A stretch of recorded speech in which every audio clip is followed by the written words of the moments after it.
Hey everybody, Jeff, Megan. and we are back again to show you another game. Again, just real quick up front, we are going to give you our opinion on the end of this video, and then we will show you components and gameplay. But if you're here to just find out what we think of this game, you don't have to wait too long because we're getting ready to tell you. What game are we talking about today? Angels, Michael's War. This is on Kickstarter right now, and again, we will put the link for the Kickstarter in the description of the video. Probably throw it on the video as well. But Angels, Michael's War is a 2 to 4 player game, family style game, pretty light casual game, and is basically pattern matching for points. And what did you think of this one? I think it's a pretty decent little game. I think it's a really easy game, which I really like. It's fast.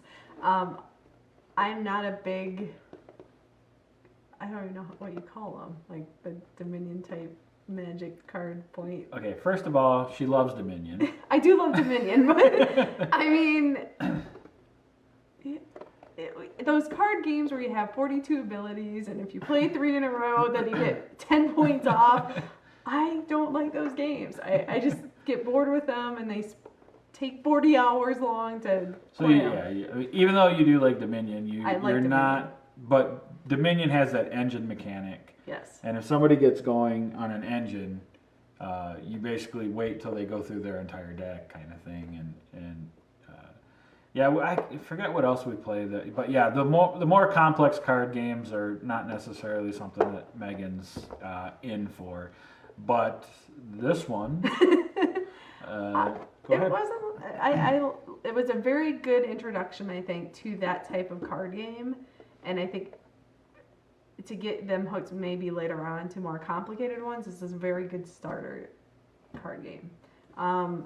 I think they could have maybe used a few more abilities, or even adding another symbol. I think might have added some flavor too, because it's when you only have 3 symbols, it's fairly simple to get what you need to do. So I'd like to have a little bit more complex, and maybe, and we talked about this in the past, some screw your neighbor type aspects, because just to make it a little bit more competitive and a little bit more strategic. Mm-hmm. I like that. But I think for a family, I think it's very nice because it hits everybody's age group really well. And I think it's a good introduction for maybe a kid who's never played a card game like that. Yeah, I can see the family casual aspect of this. Some of the things that Megan just talked about, I'm fully on board with. It would have been nice to have some extra abilities. Either the demons kind of kicking and screaming as you defeated them and doing something, so you have to think twice about maybe taking a demon, or some extra abilities on the angels that you're using to defeat the demons. It's a little light in that aspect, and it's meant to be. The one thing I will say is I know Megan just mentioned the screw your neighbor. That doesn't make sense in this game because of the theme. I mean, it's not like 2 angels are going to be trying to defeat a demon, and one of them's going to give the other one a wedgie. It's just not going to happen. You never know. I mean, you might get a little bored after a while. I think, and we've done kind of a full review of this on the podcast, Jordan and I, and of course we were looking at it more in the hardcore gamer realm, which is one of the reasons why Megan and I wanted to do this video, to get more of a casual aspect. This is a very light, very fast, very casual game. Plays in about 15, 20 minutes tops. And it really is just matching symbols, basically, to get your points. It's I've said it, I think there, I'll say it's basically kind of like multiplayer solitaire, or multiple player solitaire. There's nothing I can do on to stop Megan from getting the points that she's going to get with the cards that are out on her turn. There's nothing she can do to stop me from getting the points I'm going to get that are out on my turn. I mean, for instance, one of the games we played most recently was, I got the first 2 major victory cards right in a row because they came out on my turn. I had the cards in my hand to grab them, and there was nothing really Megan could do. That said, she was able to win that game without any major victory cards, so she did really well anyway. But again, it wasn't anything that either of us could do to stop the other person. So a few more powers. A few more things in there. Again, you don't have to make it complex because that's one of the things. Like, it doesn't need to be complex, but just a little more. And most of the cards have flavor text. Very few of them actually have any kind of ability text. And just to maybe make it more interesting, again, I've talked. I think on the podcast I talked about it'd be kind of cool. The one way I could kind of see, but it would be a complete revamp of this game, so it wouldn't even be this game anymore. But if it was Angels co-op versus the Demon deck, and something messed up was happening in the Demon deck, that would be kind of cool and still keep it thematic. Take that away, just having, like I said, having demons have some kind of kicking and screaming thing happening while you're trying, so you got to make that decision. Do I really want to take this demon at this time or that kind of thing? But that said, I mean, again, like Megan talked about, for a family, for a strictly casual game night or something like that, it's not a bad game at all, and it plays really, really quick, which is going to go over well with your casual gamers. Hardcore game night, I don't see this coming out at all. Not even as a filler, not even as necessarily waiting for people. But if you're a gamer that plays with other casual gamers a lot, like we tend to do, if this is something that Megan asked me, can we play Angels? I'm not going to say no, which, you can ask Megan. There are other games where I would say no. I can't think of a one. Really? Should we go upstairs and look at your game collection? Well, there's my definition of games and your definition of games. So yeah, I mean, if this is something that you're interested in, if you're interested in a very casual, very light family style game, this is definitely worth checking out. AnSR Entertainments, they're not looking for a ton of money on the Kickstarter. They know that they've got a niche casual game.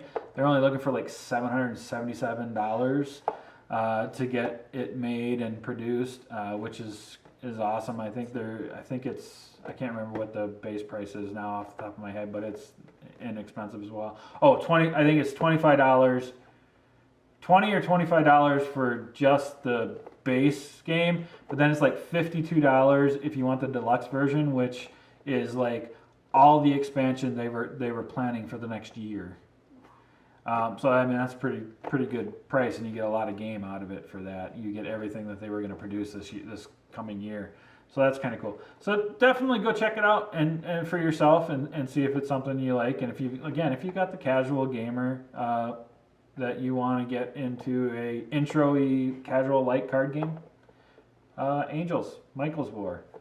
So that's what we think of this one. Hang out, show you some of the components, and then we'll show you some gameplay. But thanks for checking it out, and thanks for listening to what we have to say.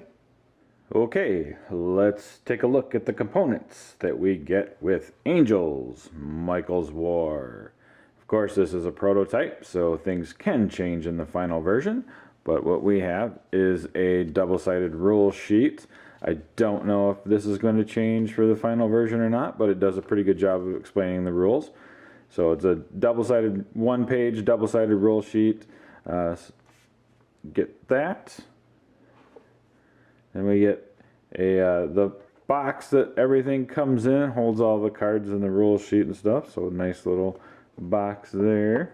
And we have two decks, which is the main components that we're working with. We have the Infernal deck, which is the deck that the demons are in that we're trying to defeat. What kind of cards do we get in there? Let's take a look at some. Alright. So, up top here we have a set number. So there are expansions. In fact, there are going to be expansions involved in the actual Kickstarter that if you pledge high enough, you can get basically you can get the expansions that they had planned on putting out for the entire year. But this tells you the set, so you can mix and match sets to make the decks that you want to make. From there, we have symbols on the bottom. Let's see if we've pulled here. We have pulled one of each here. So it's faith, hope, and love are the three symbols that you're working with in this game. And then flavor text on this particular one, title or name of the demon, type of card it is off to the side there. Again, the symbols, flavor text, how many points, how many victory points it's worth if you score it. So we got that. I just want to show you this guy here as well, because he has a special ability. He's human form. So basically this demon cannot be defeated unless you use an angel that also has a human form, plus has this symbol. This is just to show you the different, so this one has two symbols that need to be matched before it can be defeated, and going up in victory points here. There's a 15.1, needs three symbols, again flavor text. And then we've got a slightly different card here. You see it's a major victory. All the symbols worth 12 points, cannot be discarded. The game will end if you run out of cards to draw, or you score off 3 of these major victories between both players. So as soon as 3 major victory cards have been scored between all players, that will end the game as well. So that are some of the cards in the Infernal deck. The Divine deck is where we have our angels that we're going to be using to defeat the demons. Very similar set, name of the angel, flavor text or ability, victory points. Angels that defeat demons go into your victory point pile with them, so you score points for using them as well. And of course the symbols that they have on them that they get to use against the demons. So there's a 1.1, 2.1, 2 victory point 1 symbol. And then we get into some special ability type stuff here. Redemption is a scoring off thing. So you'll get extra victory points in your score pile for the amount of redemption cards you have in your score pile, but starts off at 0. Michael's Pyre starts off at -3, but for every demon in your score pile, you get +1, so you can rise above that -3 pretty easily by defeating a bunch of demons. Single-handed. If this is the only card in your hand at the start of your turn, it gets an extra faith, hope, or love symbol until the end of your turn. So if this is the only card in your hand, you get to pick another symbol to add on to here for that turn. Human form. So like we talked about with the demon, this is the type of angel that can defeat a demon with a human form. And single-handed again. So those are the cards in the Infernal and in the Divine deck that make up the majority of our components for Angels, Michael's War. So let's go take a look at gameplay. Alright, so now we're going to show you how to play Angels, Michael's War. We've got setup already done here. Each player starts with 4 cards in their hand. We have our main Divine deck here, which will be what we'll be drawing from to get additional angels to help us defeat the demons that come out of the Infernal deck here. So at the start of every player's turn, there will be 3 demons out here that they can attempt to defeat. How you defeat those demons is by the symbols on the bottom of them. So you'll see the symbols and the victory points like we kind of showed you in the component section. So here we have the hope symbols. The demons that are out right now all need the hope symbols. So the first thing you do on your turn is draw a card. And now that Megan has drawn a card, she can defeat any and or all of these demons that are currently out if she can match the symbols. I will use. Alright, so she's using the 2 hope symbols there to defeat this one. But the faith symbol is lost because it's not needed here and you couldn't split it off and use it somewhere else or anything like that. So she's defeating that demon. All of that she'll take and put face down, off camera, but her score pile is face down unless we get a major victory card, and when one pops up we'll show you that. So it doesn't fill in right away. If she had the ability, she can defeat more demons if she has the symbols, if she wanted to. But if she's done, then she'll fill it in and let me know it's my turn. I will do that one. Alright, so she's defeating another one. And there's one demon left. And I'm done. So now she'll fill in the 2 spots. There's a major victory card.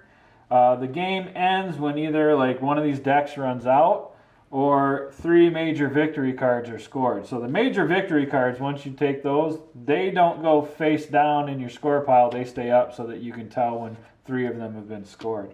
So now it would be my turn. I get to go ahead and draw a card, add it to my hand, and then decide if there's something here that I can defeat. And I will go ahead and go that. So faith, hope, and love all come together to take this major victory card. These will still go face down in my score pile off, as you see, and this will stay face up to show us that one major victory card has been defeated. I still got 2 out here that I can do something with if I have the ability. I'll just go ahead and use both of these cards. I have the symbols there that match that. Again, my faith symbol not used, but all of this scores, goes face down into my pile. I flip to fill back in and turn it over to Megan.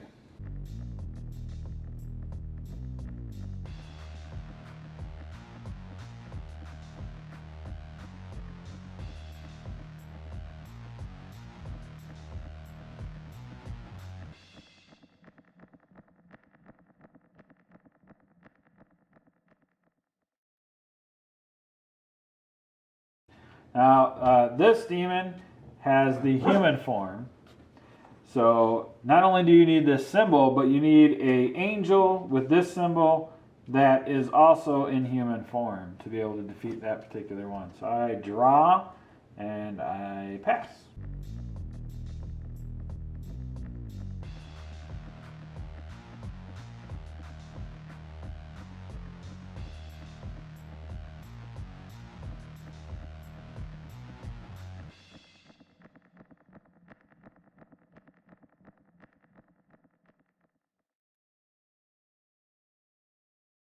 Guy here, it needs human form and faith. I have a human form with faith angel there, so I will take that one. That's all I can grab, so I'll fill in and say go for it.